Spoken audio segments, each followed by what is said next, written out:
ನಾವು ಮನೆಯಲ್ಲೇ street food ಮಾಡ್ಕೊಂಡು ತಿಂದರೆ ಅದು ಟೇಸ್ಟೇ ಚೆನ್ನಾಗಿರುತ್ತೆ ಮತ್ತು ಮಜಾನೇ ಬೇರೆ.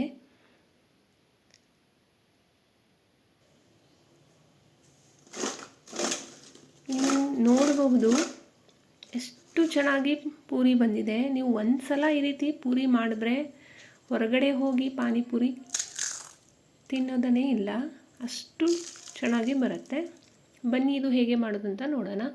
ನಾನಿಲ್ಲಿ ಉಪ್ಪಿಟ್ಟು ಮಾಡುವಂತಹ 1 ಕಪ್ಪು ರವೆನ ತೊಗೊಂಡಿದ್ದೀನಿ. ಅಳತೆ ಕರೆಕ್ಟಾಗಿ ನೋಡ್ಕೊಳ್ಳಿ. 1 ಕಪ್ಪು ರವೆ ಇತ್ತು ಅಂದರೆ 1/4 ಕಪ್ಪದಷ್ಟು ಅಂದರೆ 4 ಟೇಬಲ್ ಸ್ಪೂನಷ್ಟು ನಾವು ಮೈದಾನ ತೊಗೋಬೇಕಾಗತ್ತೆ. ಅದಕ್ಕೆ ಅರ್ಧ ಕಪ್ಪದಷ್ಟು ನೀರು. ಯಾವುದೇ ಒಂದು ನೀವು ಬಟ್ಲು ತೊಗೊಳ್ಳಿ, ಅದನ್ನು ಅಳತೆ ಮಾಡ್ಕೊಳ್ಬೋದು. ಮೊದಲಿಗೆ ನಾವು ಒಂದು ಮಿಕ್ಸಿಂಗ್ ಬೌಲ್ ತೊಗೊಳ್ಳೋಣ. ಅದರೊಳಗೆ 1 ಕಪ್ಪು ಬಾಂಬೆ ರವೆ ಅಥವಾ ಸೂಜಿ ಹಾಕ್ಕೊಂಡು 1/4 ಕಪ್ಪದಷ್ಟು ಮೈದಾ ಹಾಕ್ಕೊಂಡು ಕುದಿಯುವಂತಹ ಅರ್ಧ ಕಪ್ಪದಷ್ಟು ನೀರನ್ನ ಹಾಕಿಬಿಟ್ಟು ಈ ರೀತಿ ಚೆನ್ನಾಗಿ ಕಲಿಸ್ಕೊಳ್ಳಿ. ನಾವು ಇಲ್ಲಿ ಉಪ್ಪು ಸೋಡಾ ಏನೂ ಹಾಕ್ತಾ ಇಲ್ಲ. ಇದು ತುಂಬ ಬಿಸಿ ಇರುತ್ತೆ. ನೀವು ಮೊದಲಿಗೆ ಒಂದು ಸ್ಪೂನಿಂದ ಕಲಿಸ್ಕೊಳ್ಳಿ, ಆಮೇಲೆ ಕೈಯಿಂದ ನಿಧಾನವಾಗಿ ಕಲಿಸ್ಕೊಳ್ಳಿ. ಯಾವುದೇ ರೀತಿ ಅಡಿಷ್ನಲ್ ನೀರನ್ನ ಹಾಕೋ ಅವಶ್ಯಕತೆ ಇಲ್ಲ. ನಾವು 2 ರಿಂದ 3 ನಿಮಿಷ ಈ ರೀತಿ ಹಿಟ್ಟನ್ನು ನಾದ್ಕೋಬೇಕಾಗತ್ತೆ. ಆಮೇಲೆ ಒಂದು ಒದ್ದೆ ಬಟ್ಟೆಯಿಂದ ಅಥವಾ ನೀವೊಂದು ಪ್ಲೇಟನ್ನು ಮುಚ್ಚಿಬಿಟ್ಟು ಹಾಗೆ ಬಿಟ್ಬಿಡಿ. 15 ನಿಮಿಷದವರೆಗೂ ನಾವು ಅದನ್ನು ರೆಸ್ಟ್ ಮಾಡಲಿಕ್ಕೆ ಬಿಟ್ಬಿಡಬೇಕಾಗತ್ತೆ. ಮಸಾಲೆನ ರೆಡಿ ಮಾಡ್ಕೊಳ್ಳೋಣ ಪಾನಿಪುರಿಗೆ. ನಾನಿಲ್ಲಿ 1 ಕಪ್ಪದಷ್ಟು ಅಂದರೆ 1 ಕಟ್ಟು ಕೊತ್ತಂಬರಿ ಸೊಪ್ಪು, 1 ಕಟ್ಟು ಪುದೀನ ಸೊಪ್ಪು, 1 ಮಾವಿನಕಾಯಿ ತೊಗೊಂಡಿದ್ದೀನಿ, ಜೀರಿಗೆ, ಮೆಣಸಿನಕಾಯಿ, ಸೋಪಿನ ಕಾಳು, ಕರಿ ಉಪ್ಪು, ಶುಂಠಿ, 1 ಚಮಚದಷ್ಟು ಧನಿಯಾ ಕಾಳು ಮತ್ತು 2 ಹಸಿಮೆಣಸಿನಕಾಯಿ. ಒಂದು ಕಡಾಯಿ ತೊಗೊಳ್ಳಿ. ಅದರೊಳಗೆ ಧನಿಯಾ ಕಾಳು, ಜೀರಿಗೆ, ಸೋಪಿನ ಕಾಳು, 2 ಒಣಮೆಣಸಿನಕಾಯಿ,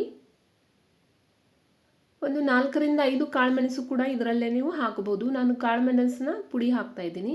ಚೆನ್ನಾಗಿ ಫ್ರೈ ಮಾಡಿಕೊಂಡು ಸೈಡಿಗೆ ಇಟ್ಬಿಡಿ. ಒಂದು ಮಿಕ್ಸಿ ಜಾರ್ ತೊಗೊಳ್ಳಿ. ಅದರೊಳಗೆ ಕೊತ್ತಂಬರಿ ಸೊಪ್ಪು, ಪುದೀನ ಸೊಪ್ಪನ್ನ ಹಾಕ್ಕೊಳ್ಳಿ, ಹಸಿಮೆಣಸಿನಕಾಯಿ, ಅರ್ಧ ಇಂಚದಷ್ಟು ಶುಂಠಿ, 1 ಗ್ಲಾಸ್ದಷ್ಟು ನೀರು ಹಾಕ್ಬಿಟ್ಟು ಐಸ್ ಕ್ಯೂಬ್ ಹಾಕ್ಕೊಳ್ಳಿ. ಇದರಿಂದ ಏನಾಗುತ್ತೆ, ಕಲರು ಗ್ರೀನಾಗಿ ಇರುತ್ತೆ.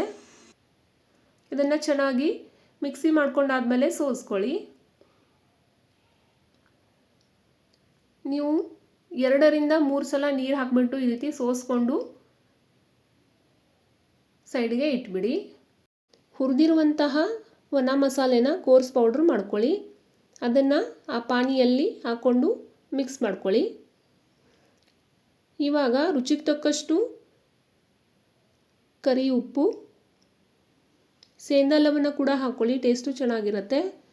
ಮತ್ತು 1 ಮಾವಿನಕಾಯಿನ ಹಾಕ್ಕೊಳ್ಳಿ. ನಾನಿಲ್ಲಿ ಮಾವಿನಕಾಯಿ ಸ್ವಲ್ಪ ಎಲ್ಲವಾಗಿದೆ, ಬಟ್ ಹುಳಿ ತುಂಬ ಇತ್ತು, ಅದಕ್ಕೆ ಇದನ್ನು ಯೂಸ್ ಮಾಡ್ತಾಯಿದ್ದೀನಿ.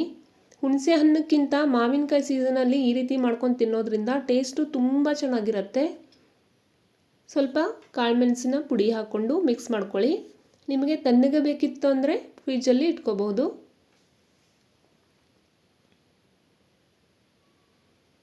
ಇಲ್ಲಿ ನೋಡಿ ಎಷ್ಟು ಚೆನ್ನಾಗಿ ರೆಡಿಯಾಗಿದೆ. ಇವಾಗ ನಾವು 15 ನಿಮಿಷನ ಹಿಟ್ಟನ್ನು ನೆನೆಯಲಿಕ್ಕೆ ಬಿಟ್ಟಿದ್ವಿ. 1 ರಿಂದ 2 ನಿಮಿಷ ಚೆನ್ನಾಗಿ ನಾದ್ಕೊಂಡು ಈ ರೀತಿ ಸಣ್ಣ ಸಣ್ಣ ಉಳ್ಳೆಗಳನ್ನು ಮಾಡ್ಕೊಳ್ಳಿ. ಒಂದೇ ಗಾತ್ರದ ಸಣ್ಣ ಸಣ್ಣ ಉಳ್ಳೆಗಳನ್ನು ಮಾಡಿಕೊಂಡು ಚೆನ್ನಾಗಿ ಲಟ್ಟಿಸ್ಕೊಳ್ಳಿ. ಇಲ್ಲಿ ಲಟ್ಟಿಸ್ಕೋಬೇಕಾದ್ರೆ ಯಾವುದೇ ಹಿಟ್ಟಿನ ಅಥವಾ ಎಣ್ಣೆ ಅವಶ್ಯಕತೆ ಇಲ್ಲ. ಇಲ್ಲಿ ನೋಡಿ ಅಂಟ್ಕೊಳ್ಳೋದೂ ಕೂಡ ಇಲ್ಲ. ಮೆಜರ್ಮೆಂಟು ನೀವು ಕರೆಕ್ಟಾಗಿ ಫಾಲೋ ಮಾಡಿದ್ರೆ ನಿಮ್ಮ ಪೂರಿ ತುಂಬ ಚೆನ್ನಾಗಿ ಆಗುತ್ತೆ. ನಿಮಗೆ ಯಾವ ಶೇಪು ಬೇಕೋ ಆ ಶೇಪಲ್ಲಿ ಲಟ್ಟಿಸ್ಕೋಬಹುದು. ನಾನಿಲ್ಲಿ ಆವಲ್ ಶೇಪಲ್ಲಿ ಲಟ್ಟಿಸ್ತಾ ಇದ್ದೀನಿ. ನೀವು ರೌಂಡ್ ಬೇಕಾದರೆ ಲಟ್ಟಿಸ್ಕೋಬಹುದು. ಇಷ್ಟು ತೆಳುವಾಗಿ ಇರಲಿ. ಈ ರೀತಿ ಒಂದು ಬಟ್ಟೆಯಲ್ಲಿ ಲಟ್ಟಿಸ್ಬಿಟ್ಟು ಹಾಕ್ತಾಯಿರಿ. ಲಟ್ಟಿಸ್ಬಿಟ್ಟು ಇಮ್ಮಿಡಿಯೇಟಾಗಿ ನಾವು ಇದನ್ನು ಫ್ರೈ ಮಾಡಬಾರ್ದು. ನಾನು ಒಂದು 20 ರಿಂದ 30 ಪೂರಿ ಲಟ್ಟಿಸಾದ್ಮೇಲೆ ಅದನ್ನು ಫಸ್ಟುಲಿಂದ ಲೈನ್ ಹಿಡಿದು ಇಟ್ಟಿದ್ದೀನಿ. ಅದೇ ರೀತಿ ನಾವು ಟರ್ನ್ ಮಾಡ್ತಾ ಹೋಗಬೇಕು. ಎಣ್ಣೆ ಮೀಡಿಯಮ್ ಫ್ಲೇಮಲ್ಲಿ ಕಾಯಿಸಿ. ಪೂರಿ ಹಾಕಬೇಕಾದ್ರೆ ಮೊದಲು ಯಾವ ಪೂರಿ ನಾವು ಲಟ್ಸಿರ್ತೀವಲ್ಲ ಅದೇ ಪೂರಿನ ಹಾಕಬೇಕಾಗತ್ತೆ. ಇಲ್ಲಿ ನೋಡಿ ಪೂರಿ ಎಷ್ಟು ಚೆನ್ನಾಗಿ ಉಬ್ತಾ ಇದೆ. ನೀವು ಈ ಟಿಪ್ಸ್ನ ಫಾಲೋ ಮಾಡಿದ್ರೆ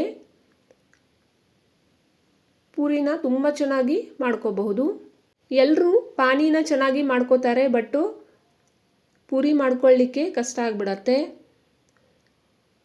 ನಾನು 1 ಕಪ್ಪು ಪೂರಿಯಲ್ಲಿ ಹಾರ್ಡ್ಲಿ ಒಂದು 7ರಿಂದ 8 ಪೂರಿ ಮಾತ್ರ ಉಬ್ಬಿಲ್ಲ, ಇಲ್ಲಾಂದರೆ ಎಲ್ಲ ಪೂರಿಗಳು ಇದೇ ಗಾತ್ರದಲ್ಲಿ ಉಬ್ಕೊಂಡಿದೆ. ನಾವು ಲೋ ಟು ಮೀಡಿಯಮ್ ಫ್ಲೇಮಲ್ಲಿ ಪೂರಿನ ಫ್ರೈ ಮಾಡಬೇಕಾಗತ್ತೆ. ಈ ಪೂರಿ ನೀವು ಒಂದ್ಸಲ ಮಾಡಿ ಇಟ್ಟು ಆಮೇಲೆ ಪಾನಿ ಅಥವಾ ದಹಿ ಪೂರಿ ಯಾವುದಕ್ಕಾದರೂ ಯೂಸ್ ಮಾಡ್ಕೋಬಹುದು. 8 ದಿನದವರೆಗೂ ಸ್ಟೋರ್ ಮಾಡಿದ್ರೆ ಏರ್ ಟೈಟಲ್ಲಿ ಏನೂ ಆಗಲ್ಲ. ಇಲ್ಲಿ ನೋಡಿ ಎಷ್ಟು ಚೆನ್ನಾಗಿ ಕಲರ್ ಕೂಡ ಬಂದಿದೆ, ಮತ್ತು ಎಣ್ಣೆ ಕೂಡ ಹೀರ್ಕೊಳ್ಳೋದಿಲ್ಲ. ನೀವು ಹಿಟ್ಟು ನಾದಿದ ತಕ್ಷಣ 15 ನಿಮಿಷದಿಂದ 20 ನಿಮಿಷ ಅಷ್ಟೇ ಬಿಡಬೇಕು. ಅದರಿಂದ ಜಾಸ್ತಿ ಬಿಟ್ಟರೆ ಪೂರಿ ಎಣ್ಣೆನ ಹೀರ್ಕೊಳ್ಳುತ್ತೆ. ಇಲ್ಲಿ ನೋಡಿ ಪೂರಿಗಳು ಎಷ್ಟು ಚೆನ್ನಾಗಿ ಆಗಿದೆ. ಇದೇ ಪೂರಿಯಿಂದ ನೀವು ದಹಿ ಪೂರಿ ಮಾಡ್ಕೋಬಹುದು, ಇಲ್ಲ ಬೇರೆ ಬೇರೆ ಚಾಟ್ಸ್ ಕೂಡ ಮಾಡ್ಕೋಬಹುದು.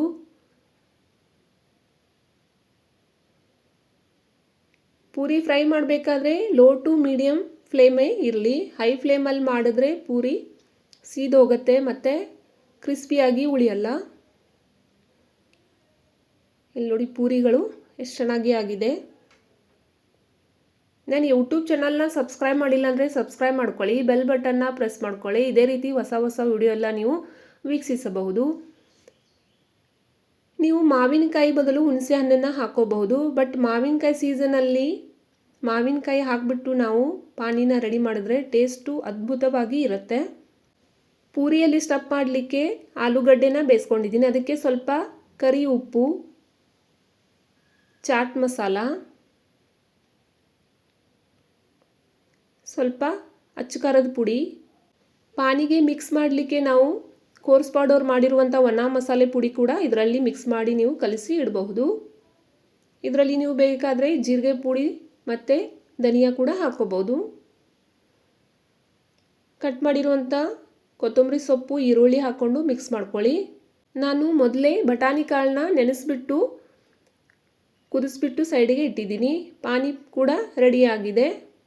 ನಾನು ಒಂದು ಸ್ಟಫ್ ಮಾಡಿಬಿಟ್ಟು ತೋರಿಸ್ತೀನಿ ನಿಮಗೆ ಹೇಗೆ ಆಗಿದೆ ಅಂತ. ರುಚಿ ಅಂತೂ ತುಂಬ ಚೆನ್ನಾಗಿ ಇರುತ್ತೆ. ನೀವು ಮನೆಯಲ್ಲಿ ಟ್ರೈ ಮಾಡಿ ನೋಡಿ ಹೇಗಾಗಿದೆ ಅಂತ ಹೇಳಿ.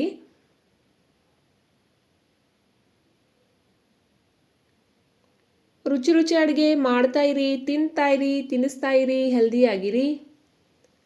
ನನ್ನ ಯೂಟ್ಯೂಬ್ ಚಾನಲ್ ಸಬ್ಸ್ಕ್ರೈಬ್ ಮಾಡಿದವ್ರಿಗೆ ಧನ್ಯವಾದಗಳು. ಒಂದು ಪೂರಿಯಲ್ಲಿ ಸ್ವಲ್ಪ ಮಸಾಲೆ ಆಲೂಗಡ್ಡೆ ಮತ್ತು ಬಟಾಣಿ ಹಾಕ್ಕೊಂಡು ಸ್ವೀಟ್ ಪಾನಿ ಮತ್ತು ಪುರಿಯ ಪಾನಿ ಜೊತೆಗೆ ಸವಿಯಿರಿ. ನನ್ನ ನೆಕ್ಸ್ಟ್ ವಿಡಿಯೋಯೊಂದಿಗೆ ಭೇಟಿಯಾಗೋಣ. Thanks for watching my video.